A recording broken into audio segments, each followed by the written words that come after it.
David Blight, a professor of history at Yale, was on hand for the creation of the Gilder Leman Center for the Study of Slavery, Resistance, and Abolition. For the occasion, he spoke about the legacy of slavery in the United States. Among his remarks were these words. In 1869, Frederick Douglass addressed one of the last annual meetings of the American Anti-Slavery Society, which was then celebrating the passage of the 15th Amendment, which guaranteed the right to vote for black men, by many seen as a final act of Reconstruction. Douglass left a warning as useful now as it was then to thinking about legacies.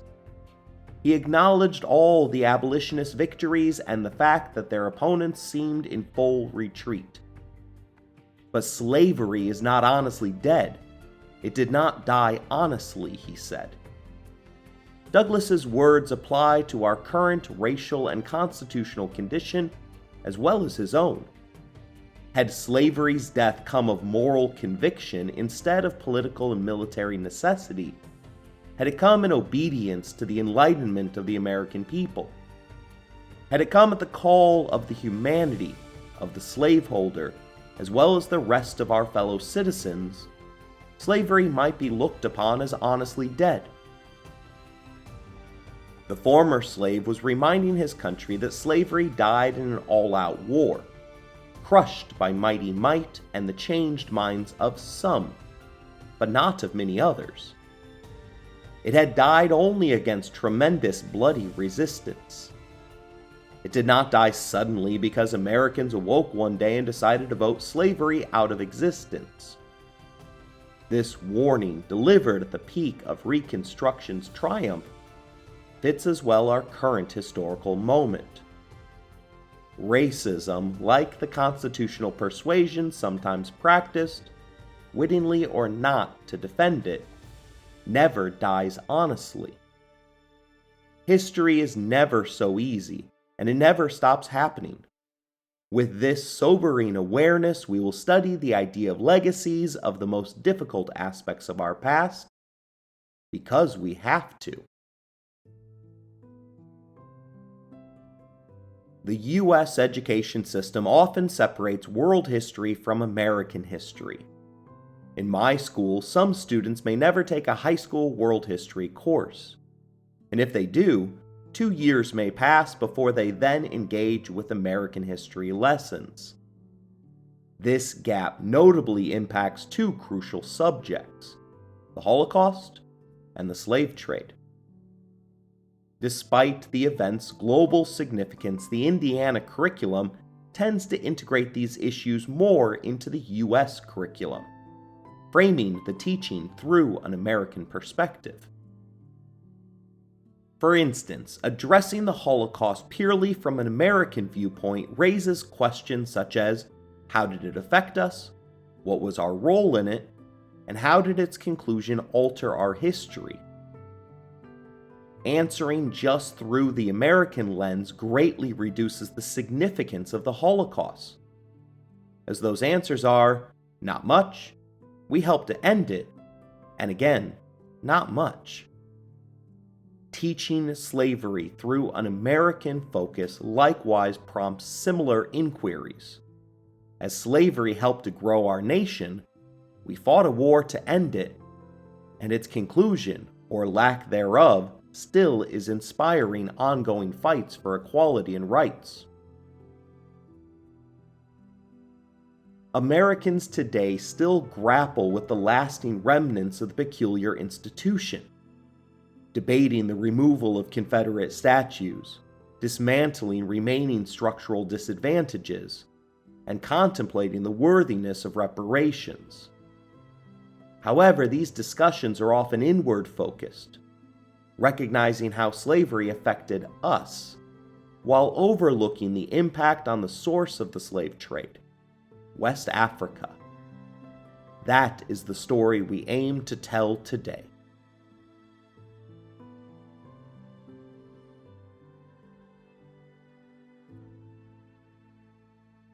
You're listening to Empires, Anarchy, and Other Notable Moments, a podcast designed for deep dives that assist in the teaching of history. This is the final in a series regarding the West African slave trade. Episode number 4, The Legacy of Slavery.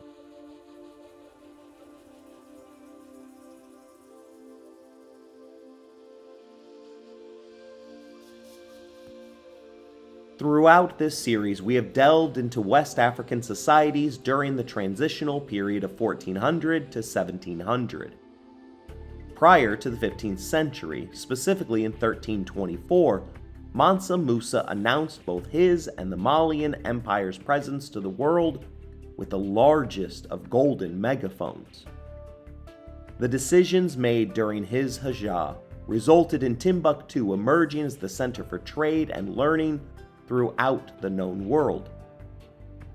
At the end of the 14th century, it would have been irresponsible for any contemporary historian to imagine the sudden, but now predictable fall of Africa.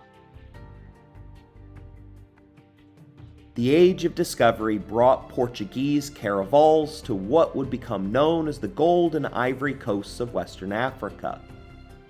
However, it was the original moniker for this area as the Slave Coast that kept European ships returning for more. The West African locals were not savages. They were relentless in their demands for the best deals possible for their most valuable product. However, they could not have known that the currencies they traded for would quickly become irrelevant due to European decisions to corner markets, undercut local industries, and eventually determine that only gold would become the economic standard bearer for worldwide capitalism. Nor could they have foreseen that Africa would be locked out of the benefits of such a system, despite being the poster child for global interconnectedness at the beginning of the 1400s. The effects of the slave trade did not just cause immediate harm to humanity's Garden of Eden. It left a legacy that is still acutely felt today. Africa's present-day difficulties and the West's centuries of success are deeply intertwined. Political scientists see the African slave trade as a classic example of zero-sum politics, where the winner is only created if there is a loser, much like a seesaw. In an earlier episode, we recounted Karl Marx's economic theory about the importance of controlling the cost of labor and how much a surplus of labor benefits the entire economy. We also highlighted how these slaves were vastly more productive than the workers they replaced. Up to the 1500s, they could pay off their purchase price within a month and a half. Each individual that left via the trans-Saharan trade, as well as every soul that took the one-way journey to hell via the Middle Passage, represented a unit of lost labor input for West African economies. This effect might not have occurred if West African societies had designated enslaved outsiders far from their regional borders for transport from Africa. However, the closeness of multiple competing fiscal military states prevented slaving raids far from their kingdom's borders, which remained in a constant state of flux.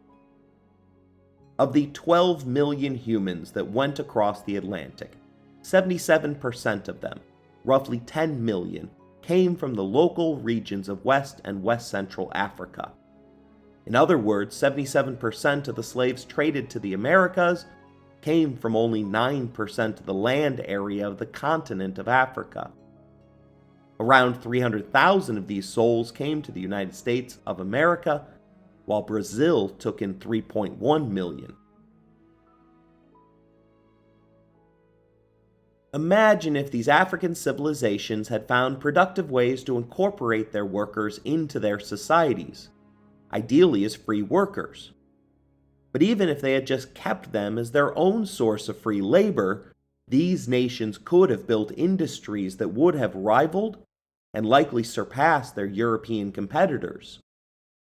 Every individual taken represented labor lost to Africa and labor gained in the Americas. Not just as plantation farmhands or servants as their owners utilized them, These individuals could have contributed to their communities as doctors, teachers, and voices for movements. Instead, their voices, and their potential for good, were silenced.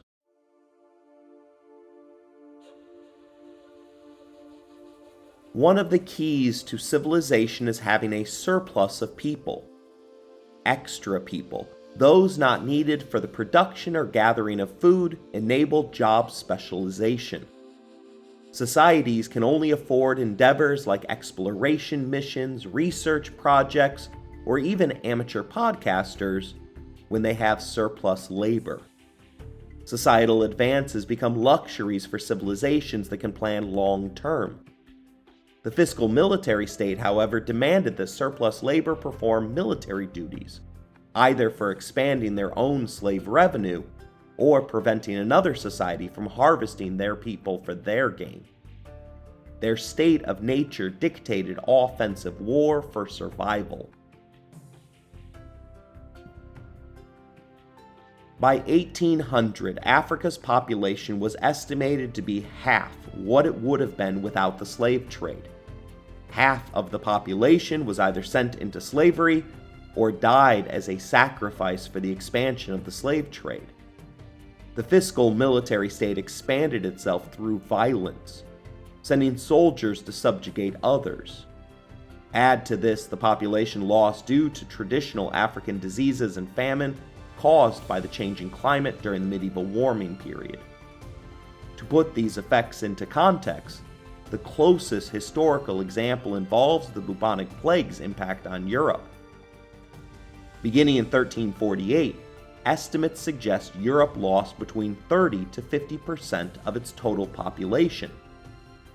It took Europe 200 years to recover, and it's not coincidence that the age of exploration did not begin earnestly until the 1500s, when European nations had a surplus population that they could risk on long voyages.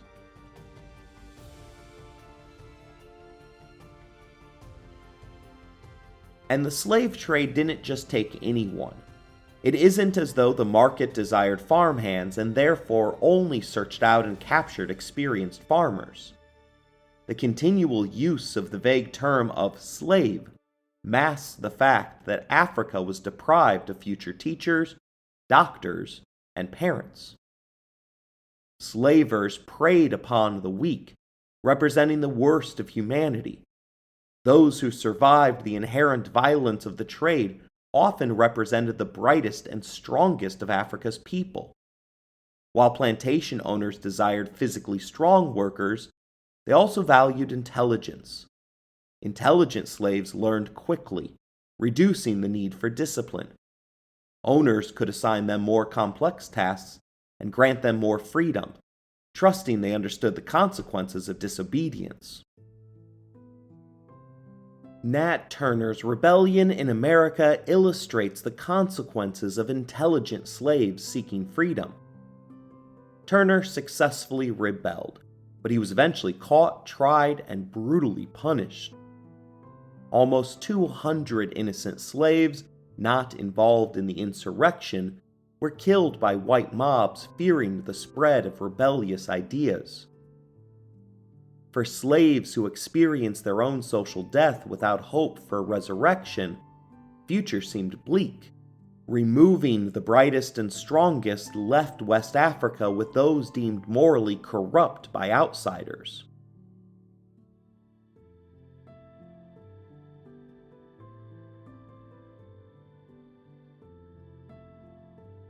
The African big man system existed solely to enrich the leader and those who submitted to his rule. The fiscal military state, dependent on perpetual violence to swell the state's coffers, required ruthless enforcers and, crucially, sadistic slavers to maintain power. The slave trade provided big men access to European goods, including guns that ensured their safety from enslavement by a more powerful civilization. Their metaphorical addiction to power and literal dependence on the alcohol brought by European traders turned West Africa into a cutthroat environment. In short, the slave trade cultivated a culture of continuous political violence, leaving behind a people with near total disregard for human life and morals. At its worst, Africa is associated with terms such as war, famine, genocide, lawlessness, corruption, trafficking, poverty, and disease. These issues are not exclusive to Africa. They can afflict any part of the world. So why then are they frequently associated with this region? Historically, the African social contract prioritized those at the top maintaining their power, not the government providing for its people. Instances where Europeans demanded more slaves than the markets held often led to slaving societies turning on their own to meet outsiders' demands, revealing the government's corruption as insiders were instantly relegated to outsider status. As African economies became centered on slavery, big men were forced to participate as partners or risk becoming the product themselves. Europeans undercut local products, driving West Africans out of business and leaving many unemployed, while saturated currency markets devalued life savings. However, it's essential not to generalize that all of West Africa operated as a monolithic culture. Some sought to reverse the damage inflicted by outsiders. In the 17th century, civil war erupted in the Senegal Valley with the Tubanin movement. Using Islam to break free from the transatlantic slave trade addiction, its founder proclaimed ideals akin to those of the American and French revolutions. The movement succeeded and lasted until the late 18th century. Today, West African leaders strive to distance themselves from old regimes that embrace the slave trade. Recently, leaders in Nigeria, Benin, and Ghana were all revealed to be descended from African slave traders, illustrating how a system that began 400 years ago had lasting benefits for a few and devastating consequences for many.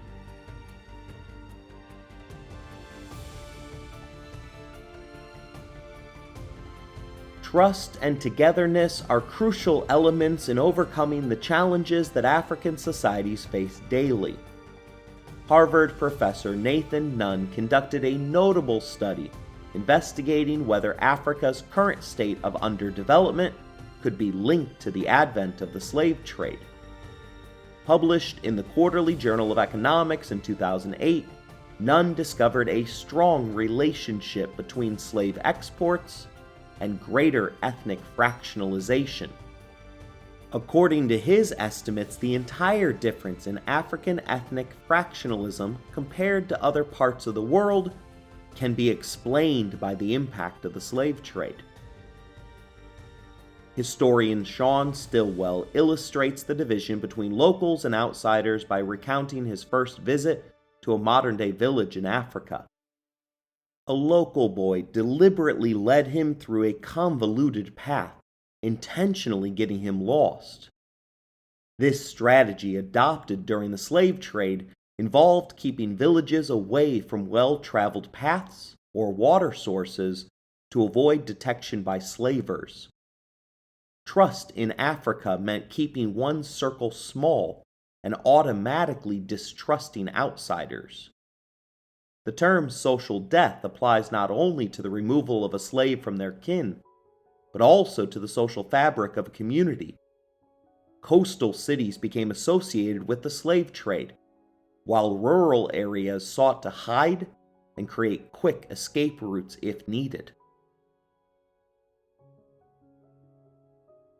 Professors of economics Warren Watley and Rob Gizelou of the University of Michigan point to economic incentives that led African states to develop atypically from historical counterparts.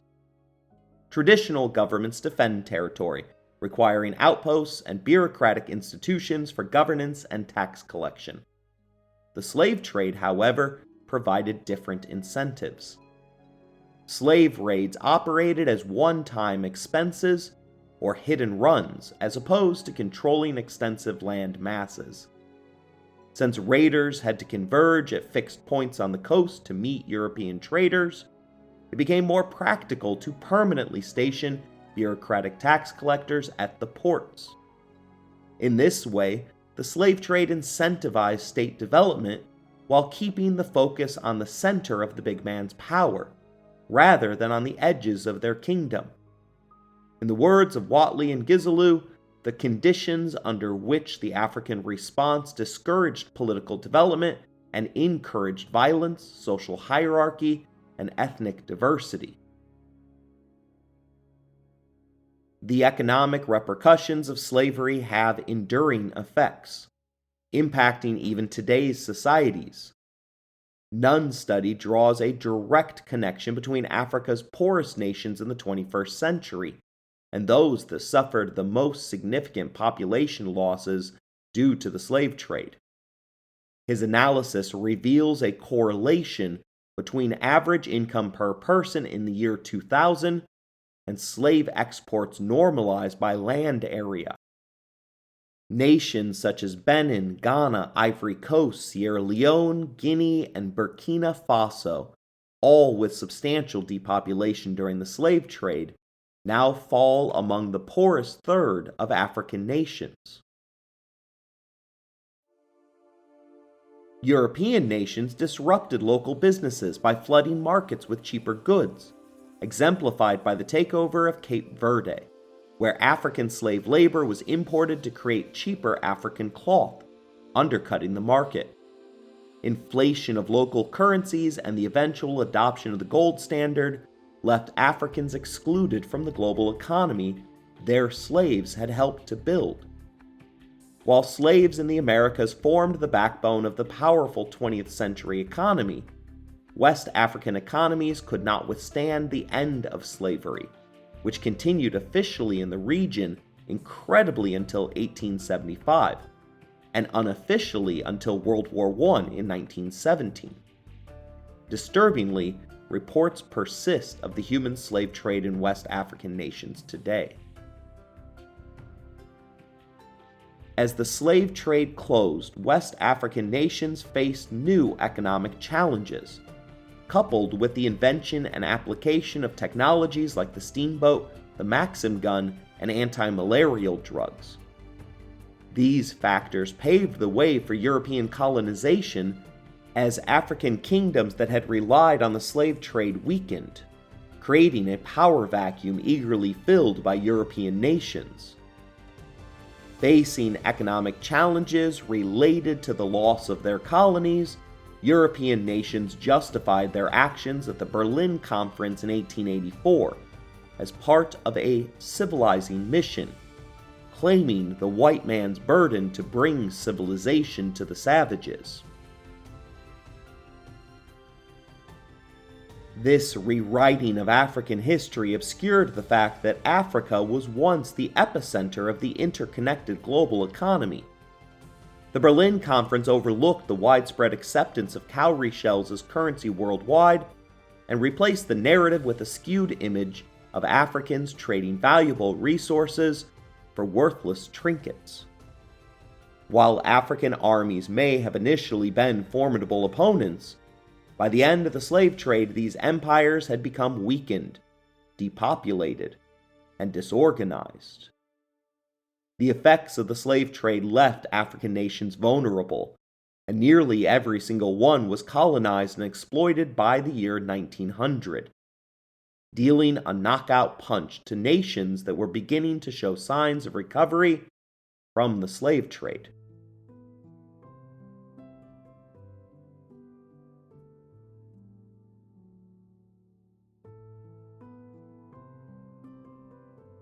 The transatlantic slave trade had a profound and unique effect on gender relationships in West African societies, particularly concerning matrilineal succession. West African nations traditionally embraced matrilineal or female-dominated lines of succession. Cheikh Anta Diop, in his book Pre-Colonial Black Africa, pragmatically explained this African custom, stating, "You can never be sure who the father of the child is, but of the mother you can always be sure." Tracing family lineage through the mother's line made sense in a society highly focused on kinship. It's crucial here to distinguish between matrilineal societies and matriarchies. Despite the prevalence of matrilineal succession, men in ancient Africa still served as kings. The spread of Islam during the 12th and 13th centuries of Malian rule reinforced the concept of patriarchy in Africa. However, the transatlantic slave trade brought women to the forefront of African societies out of necessity. The trade significantly favored male slaves over female slaves, as males fetched far higher prices. Raiders shifted their focus to capturing men, leading to a higher exportation and mortality rate for African men during the peak of the slave trade. The shortage of men played a role in women taking on traditional male roles, such as becoming agricultural laborers. This transformation occurred both before and during the era of slavery, with the majority of African agricultural labor being performed by female slaves. But it wasn't confined just to the farm fields. In Senegambia, women assumed the traditional male role of traders. The Jolof nation, dominating what is now Senegambia, intentionally turned to women for trade, marrying European traders in order to secure exclusivity contracts for future deals. These women served as vital connections between European traders and African societies, teaching them local culture and languages. The Kingdom of Dahomey demonstrated even more progressiveness regarding women, creating an entire army of empowered females. Dahomey, known as Black Sparta for its militaristic nature, was fiercely bent on conquest. Despite expectations of a heavily patriarchal society, Dahomey's all-female corps, known as the Dahomey Amazons, was a formidable force. This corps, consisting of 3,000 heavily armed soldiers, demonstrated exceptional courage and effectiveness. Stories suggest that the force may have originated in 1625, when an all-female hunter group caught the king's attention by killing 40 elephants. The necessity of an all-female militia was evident due to military losses and the effects of the slave trade, resulting in a significant gender imbalance in Dahomey. Western observers noted a sharp increase in the number of female soldiers during the 19th century. The Dahomey Amazons' fierceness unnerved Western and African observers alike. Their impact is recognized even in popular culture, serving as the direct inspiration for Wakanda's female bodyguards in the Marvel Cinematic Universe, notably portrayed in Black Panther, as well as the historical film The Woman King, which takes us within the world of the Dahomey training grounds. The gender dynamics and relationship structures in West Africa during the slave trade era were profoundly influenced by the scarcity of men in the 16 to 35 age group.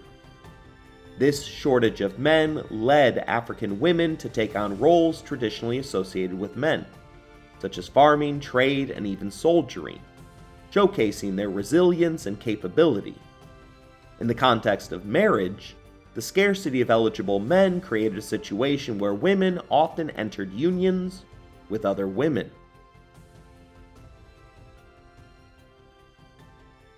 Marriages between women were not uncommon during this period, driven by the need for partnership in raising children and managing households. In such unions, it was customary for one of the women to assume the traditional male role, both in the marriage ceremony and in household responsibilities. The scarcity of eligible men made these arrangements a practical necessity for some couples. Moreover, the gender imbalances negatively empowered African men to engage in open relationships with multiple women. While this phenomenon had some historical precedence among powerful elites, such as kings and big men who practiced polygamy, The shortage of men during the slave trade era likely contributed to a broader acceptance of such relationship structures. The repercussions of these historical gender dynamics are still felt today, especially in the context of the HIV epidemic in Africa. Studies in South Africa have linked the prevalence of relationships with multiple partners to the spread of HIV within communities. In modern-day South Africa, it is not uncommon for a man to have both a wife and a girlfriend. However, when the girlfriend eventually moves on to her own marriage, it creates a pathway for HIV to spread beyond the confines of a single marital unit. While this modern tradition cannot be directly attributed to the slave trade, it is essential to recognize the enduring impact of historical events on contemporary social structures and health outcomes. The disproportionate gender ratios resulting from the slave trade have contributed to shaping relationship dynamics that continue to influence communities in Africa today.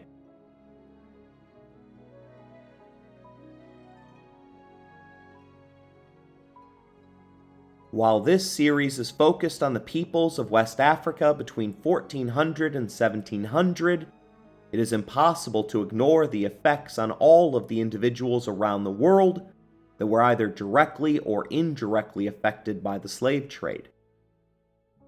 Nicole Hannah Jones, an acclaimed journalist and creator of the New York Times 1619 Project, shared a poignant personal story that highlights the lasting impact of the transatlantic slave trade.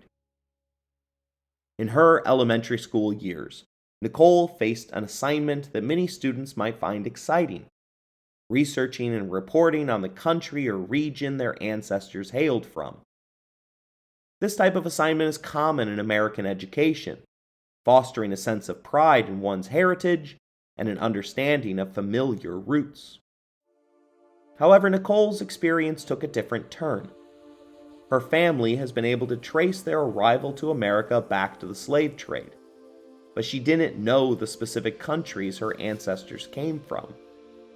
She was at a loss, as most of her classmates could trace their roots to Europe or other identifiable regions. When asked to draw the flag of her ancestors' country, Nicole found herself at a loss. Feeling a deep sense of shame, she decided to approach the assignment differently. With closed eyes, she spun a globe and randomly selected a country in Africa. Her report focused on the region her finger landed on, representing the continent her ancestors were forcibly taken from during the transatlantic slave trade. This experience, which was marked by the shame of her not being able to share the specific origins of her ancestry, underscores the profound and enduring impact of the slave trade's crimes against humanity. Nicole's story serves as a powerful reminder that the consequences of historical injustices, such as the transatlantic slave trade, continue to affect individuals on a deeply personal level. The loss of ancestral connections, cultural heritage, and a sense of belonging remains a painful legacy for many descendants of those who endured the brutality of slavery. It goes without saying that the violence of the slave trade, from capture to wars for freedom, are worth remembering.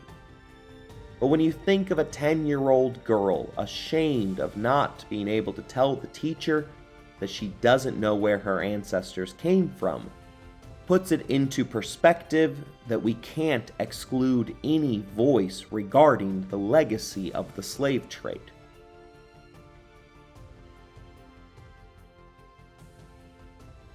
I hope you enjoyed this episode. If you want to interact with the show, you can email us at resourcesbylowery@gmail.com.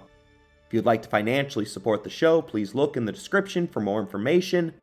As always, thank you for listening, rating the show, and spreading the word.